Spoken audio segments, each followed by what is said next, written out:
Hey guys, this is Patrick Hall with fstoppers.com, and today we're back in the post-production studio, and I'm really excited about this video because I'm going to show you an image that I've designed for a brand new tutorial that we've created. I'll talk about that in a minute. But I'm going to show you how I took this image I shot in the studio, and I want to walk you through all the composite work that I did to turn it into a final polished photograph. So the goal for this video is I want to show you a complete walkthrough of how I took this one image and then created the final polished photograph that hopefully we'll be using for this new tutorial. And I know a lot of you photographers are probably just thinking, Patrick, just shoot the image perfect on location and you don't have to do any retouching.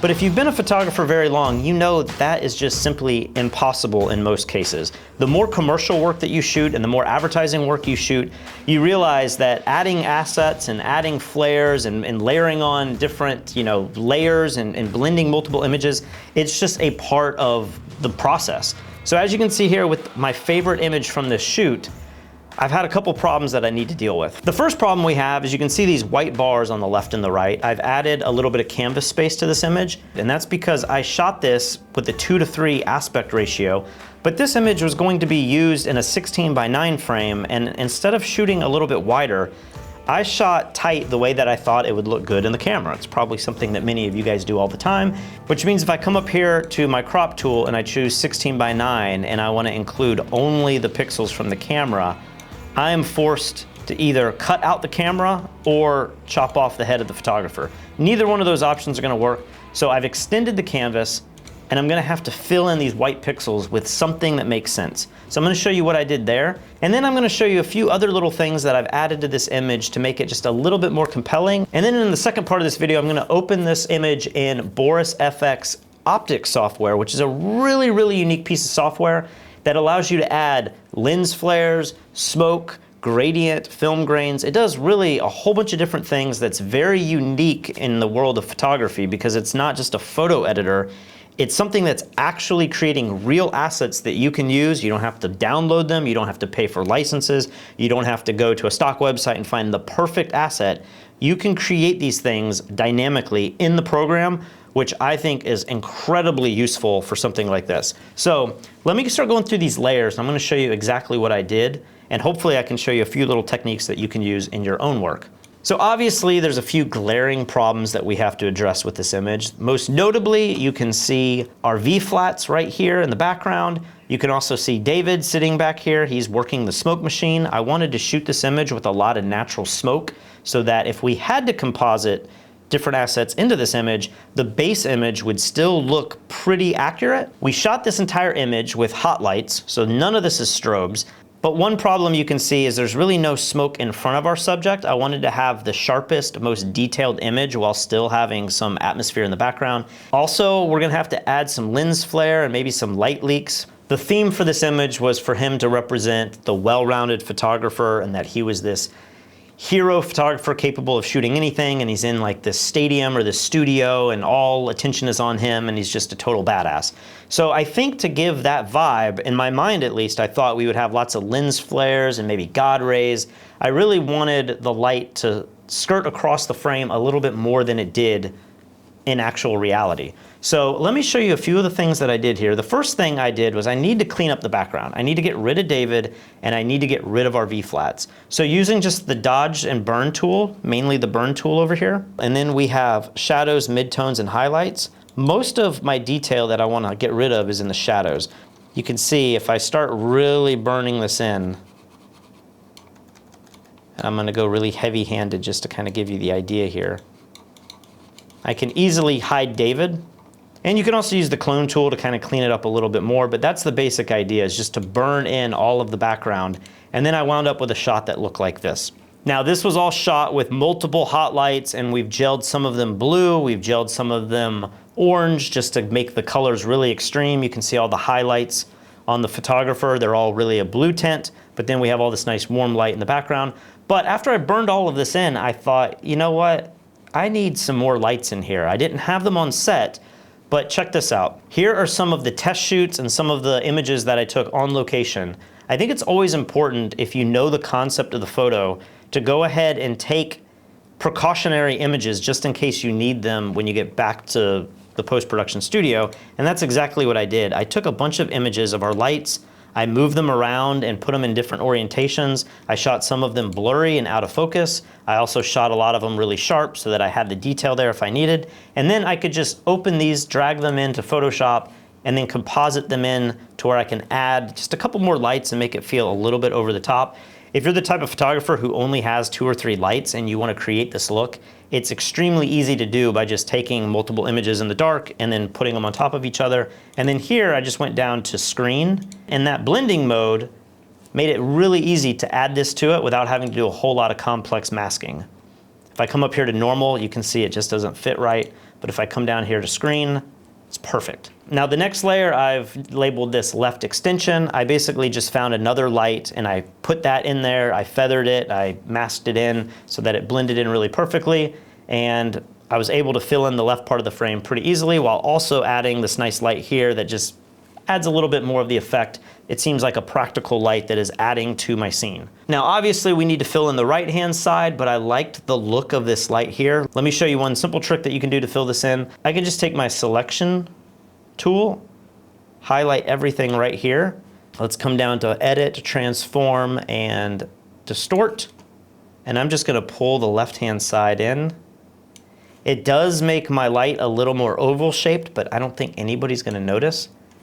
We'll hit OK, and then when I turn that off, I think the right-hand side looks pretty good. I didn't have to do any kind of crazy content aware, it just worked. Now before we throw this into optics and start adding our special effects and giving this an overall look, the other thing that bothered me about this image was I had him hold a Panasonic GH5 camera, which is a very small mirrorless camera, and in my mind, this just looked kind of puny and weak. I felt like he needed a more substantial camera. I almost wanted it to be like the GFX 100 by Fujifilm, just something that was big and bulky and felt like, you know, a good chunky camera. So what I did was I just copied the camera, and then also using the transform tool, I made it a lot bigger, and you can see that here. And then I used a layer mask and just brushed it in so that it would fit perfectly in his hand. If I turn this on and off, I think that really brings your attention to the camera. One thing that I wanted to portray was that he was a photographer and he's not just some random guy being backlit by all these crazy lights. So now that you see some of the more complex composite work that I did to get the image to this point, I'm gonna highlight all of the layers. I'm gonna hit Shift, Control, Alt, E at the same time. That's going to stamp everything down into a single file. I can turn all of these off, and now I'm left with just one file at the top. I'm gonna come up here to Filters and come down to Boris FX and open this in Optics. Now, Optics is one of the most unique pieces of software I've ever used.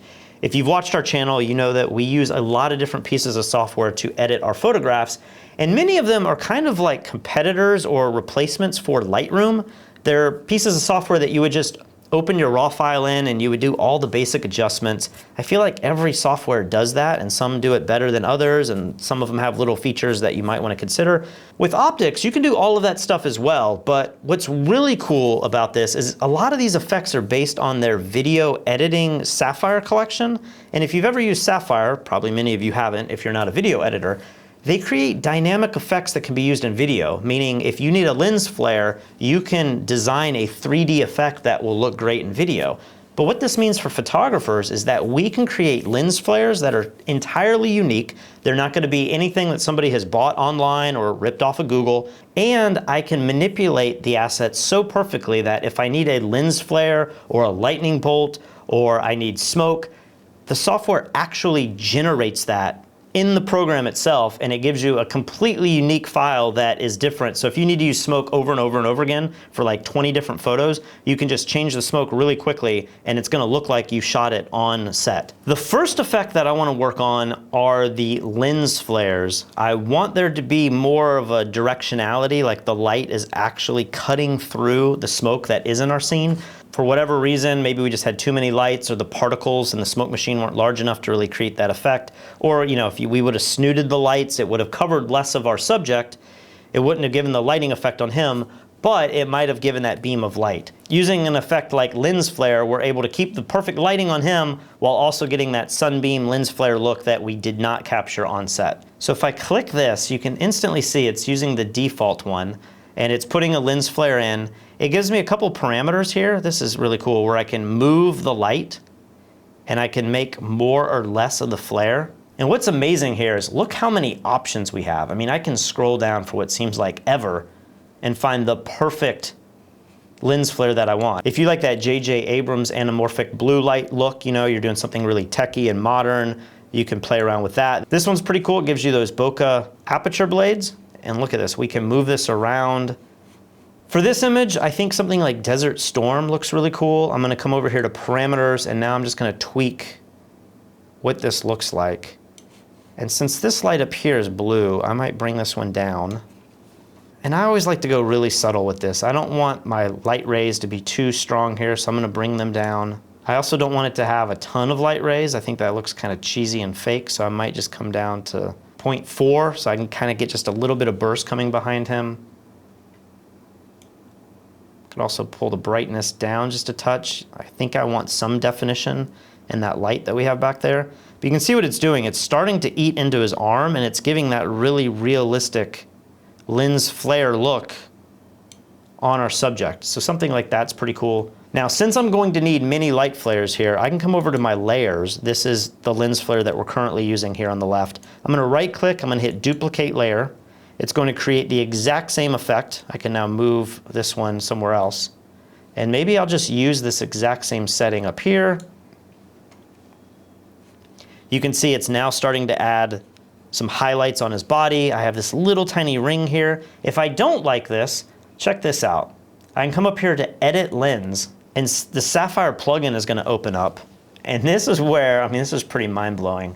Inside this Sapphire Flare Designer, we can identify every single piece of this lens flare, and we can turn different things on and off. In this flare, when you really start to look at it, it is made up of, I mean, it's like 20 different things. So if we feel like maybe the secondary light is a little too strong, we can turn that on and off. We can also come over here and adjust the size. We can adjust the brightness. You can do so much with this. And then when you feel like you have it perfect, you can just hit OK and it'll apply it right to the image. So that looks pretty good to me. Let me come up here and duplicate this again. And now let's move this flare over here. Now if I move this third flare over here to our blue light, we obviously need to change the color, right? It's not gonna be warm now. So I can come in here under hotspot. Let's pick a blue color. Other color, we'll change the color of the rays as well. We'll make that a blue. One thing that I discovered that I use a lot is, many cases I don't feel 100% confident that I'm getting everything right in optics. I still feel really comfortable in Photoshop. If I come down here to combine, this is blending in this blue flare with the screen mode. If I come to flare only, check this out. It shows you only the rendered flare. And now looking at this, I can see that I probably want to beef this up just a little bit. If I start playing around with this and building the flare that I might think is perfect, I can also go back to screen to see what it looks like in my frame. It's a little over the top for what I'm doing, but the point is I can hit flare only, and then I can export this out into Photoshop, and essentially I've now created a unique flare that stays on one layer in Photoshop. And then in Photoshop, I can change all the different blending modes, I can add a layer mask, and I can blend this in perfectly, and I can use optics kind of just as a asset generator, just by changing the combine mode from screen to flare only. I've been using this for a while now, and it's so cool to see all these parameters. I can change the saturation and boost it up if I feel like I need more color. If I feel like it's a little too much, I can lower the saturation. For this type of image, obviously I have the right side to be kind of a blue color, but if I want it to be more of a cyan, I can use the hue shift, and I can change the overall color without having to change all of these different color schemes. It's just incredibly powerful, and I think from this example you can see, you have unlimited options, literally unlimited options. Now, if I feel like this overall effect is just too strong, I can come over here to my layer and I can dial this down a bit. Let's take it from 100%, maybe pull it down to like 30%. Again, I think subtlety is kind of key with something like this. Now, another effect that I want to see if it'll work similarly is the rays. Now this is kind of the God rays. You'd probably use this more in landscapes, but I think for this image it would work really well too because it's kind of a similar effect. And you can see what this is doing. It's acting like the center of the sun, and it's making all of my highlights move in one particular direction. So let's say that I come down here and I want to add a little bit more haze to these lights. Now in this effect there's a parameter called shimmer, and if we come down here and change shimmer amount, check this out. If we bump it all the way up, you're gonna get really streaky, hard lines. But if we pull it down, it's blending the God rays a little bit and makes them look a little more subtle. I think this looks a lot more natural. This was the default setting, but you can control that as well. We can also control the atmosphere. If I pull this all the way to the right, it's removing a lot of the atmosphere. If I pull it to the left, it's making it feel a little thicker. I think something kind of in the middle is where I want to go with this. And we can also change the ray colors to make them really warm. And again, if this is a little too much, we can adjust to taste with the blend mode. All right, so enough of the lens flares and the God rays. Let's move on to something that I need to create for this image, and that is some atmospheric smoke in the foreground. And just so you guys can follow along, we have the original image here. We have one lens flare, we have our second lens flare, we have our God rays, and then this current layer here is now free to have a new effect on it. Now before optics, let me show you what I normally would have done. I would have come to, say, Shutterstock, I would have typed in smoke. I would have tried to find a PNG file that had the effect that I want. I would have downloaded this and comped it into my Photoshop file, or I would have bought the asset and then kind of been stuck with that one piece of smoke, and then I would have had to finagle it in and get it to look perfect. So if we go to render, it's kind of strange to think of this, but the smoke that I've found that looks the best is actually under grunge. And under grunge, we have this one called cloudy here. And if I come down to parameters, it has a bunch of different stamps that you can change and create new clouds. So let me bump this up a little bit more so you can see what it's doing. Let's turn up our opacity. Let's turn up our brightness. And then if I take this seed here and just spin it, you can see it's generating a whole bunch of different smoke effects. Now these are obviously a little over the top, but I'm looking for something that just adds to his body. Something like that's really cool. It's preserving his face, but it's adding some smoke down below. Let's play around with this and tweak it just a bit. We can use the stamp size and check that out. I mean, it's pretty wild. It's almost adding like an animation to it. Let's find the exact smoke that we want. Something like that's pretty cool. We're gonna bring the opacity back down so it's not overkill. We can choose the color. What if we made this blue? Let me just see what that does. That might work on the right-hand side, but not the left. Maybe the best option is to make it just white. And on this second stamp, if I control the size, you can see if it's too small, it starts to look like liquid blobs. I mean, this looks really, really bad. But if I increase it larger, right around here, it's starting to look very accurate. I mean, that looks great. Now, before I put my final color grade on here, I'm gonna go ahead and X out of the program. This dialog is going to come up, save image before quitting. I'm going to hit yes. It's going to throw that new image into Photoshop. If I turn this on and off, you can see this was the image that we imported into optics, and this is the image we're left with. And what I like about this is I can now add a layer mask here and grab a brush. Let's make it dark. And I can start to paint in or paint away some of that effect and really finesse this to look exactly the way I want. Maybe this is too much smoke down here. I can just start to hide some of that effect. I could even come down here to opacity and just bring this down a little bit.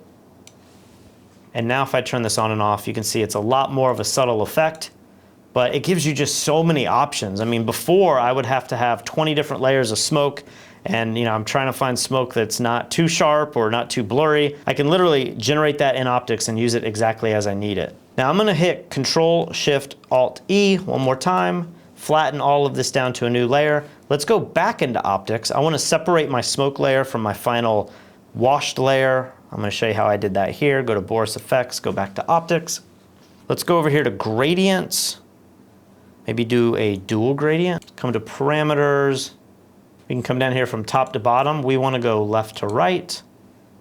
I'm going to change this to kind of a cyan color. Change our pink to kind of an amber color. And as it's going from amber to cyan, we're getting this green color that I don't really like. So let's bring our cyan color down just a bit. I want just a hint of it there. Could also probably tone down the orange on this side. Maybe I'll even select a different orange color. And we also have the preserve highlights. I don't like how my lights are starting to go to that middle gray, like they're not pure white. I can bump that up and get my lights to bleed back through really well. And then down here I can change my angle to try to find something that looks really nice. And again, if I think this is too strong, I can come up here to my layer and just tone it down just a bit. There's been a lot of debate in the office whether or not this should be a really bright blue or if it should be a little bit more subtle, but you have complete control over there. I'm gonna add one more effect. Let's hit plus here to give me a new layer mask. And for this, what I think I wanna do is I wanna add some light leaks. So I'm gonna come down here to light and then light leak. And once again, we have a ton of different options. This is a pretty common light leak here. But look at this, you can control everything. One problem I've had with other software is that they'll have like 4 or 5 really cool light leaks, and once I've used them on one image, even if I change their position or I tone them down a little bit, once it's in my portfolio, or if I have to deliver, 10 images to a client that have 10 different light leaks, I can't keep using that same light leak. I love that this allows me to create brand new light leaks, and so my client's not saying, oh, it's just that one effect that he's added to the image. It looks like a unique thing that's specific to that one image. Here's one, soft blue. I mean, this is giving me a pretty cool effect. Let's go to parameters. Let's pull it down just a bit. We've already added that little bit of wash to the background, but using this, I can make it a little bit more dynamic by adding even more wash. If it's kind of hard to see what you're doing, you can come down here to leaks only. It's going to show me exactly what this leak looks like. I think something like that looks really good. I can tone it down to about 54%. And now I can hit the done button and it's gonna bring it back into Photoshop. If I toggle this on and off, you can see we have our light leak. And then just like before, I'm gonna add a layer mask and then I'm gonna selectively remove some of the light leak from our main image just to kind of blend it in. You can do this in optics. I'm just so used to doing this in Photoshop and I like having the different layers. You can use this exactly how you want. I know a lot of people out there are trying to get away from using multiple pieces of software. Photoshop's been such a big part of my workflow that I still like to use it, as I've shown in some other videos I've released recently. And then I can also still dial this down just a little bit more. So something like that is pretty cool. So let me show you where we started and then where we wound up. Here's the image kind of straight out of camera. With a little bit of dodging and burning, I was able to remove David and make our background completely black, knowing that I'm gonna add more smoke and layers on top of it to kind of fill in that area. Using another shot that I took on location, I was able to put a screen of some other lights to blend in to make it look a little bit more dynamic. It also added all that really nice smoke. And then by stretching the right side of our frame over here and then adding another asset over here on the left and blending that in, I was able to fill in the entire frame so that I could get that 16:9 aspect ratio that I need. I increased the size of the camera, and then using optics, I was able to add a little bit more haze and smoke in front of our subject. And then with a second pass, I was able to add a little bit of light leak and give it a little bit more of that blue cyan mood that I think looks really good there. The fun thing with optics is, it's kind of overwhelming how many different effects that you can render and place into your photography. You've seen me maybe in the past do lightning strikes. You can create clouds, so if you want your own cloud coverage, you can do that. There are film looks, there are light leaks, there's all of these flares. There's gobo effects, so if you want to add a gobo effect in your photography, you can do that too. There's all kinds of different generators from grunge to brushed metal. It's really amazing what this piece of software does. And if you're like me, you find that it may not make sense to buy a specific asset over and over again, only to find out that your client wants it tweaked just a little bit. They want that flare moved slightly, or they wish that the smoke was more heavy on the bottom and less on the top. It sucks to have to go back and then buy more assets to try to Photoshop those in and make it perfect. With something like optics, you literally can create your own smoke, create your own flares, and make your clients feel like any option that they want is a possibility. So this is the basic featured image for the well-rounded photographer. If you guys are interested, head over to fstoppers.com/store. You can check out the trailer for this new tutorial that we just released. It's basically 8 photographers, 8 different genres, and the goal is to give you an insight on what it takes to be well-rounded so that you can take on any job that's literally thrown your way. And if you think optics could be a useful piece of software for your own photography, head to the link in the description below. You can buy it there. You can also test it and try it out for a few days. I think it's one of the most interesting pieces of software that I've ever used, simply because it's not trying to be something that it's not. It's not trying to be a replacement for Lightroom or Photoshop. This can be used in a completely different way and give you unlimited flexibility in your own creative vision. If you guys enjoy this kind of content, make sure you subscribe to our channel below. Also Also hit the little bell so that you're notified when we have a new video. Also head over to fstoppers.com/store where you can check out our full-length tutorials from all different types of photographers and different genres. And head over to fstoppers.com to check out our free daily content. I gotta get out of here. I feel like my voice is going hoarse. I've been talking a lot lately. I will see you guys very, very soon.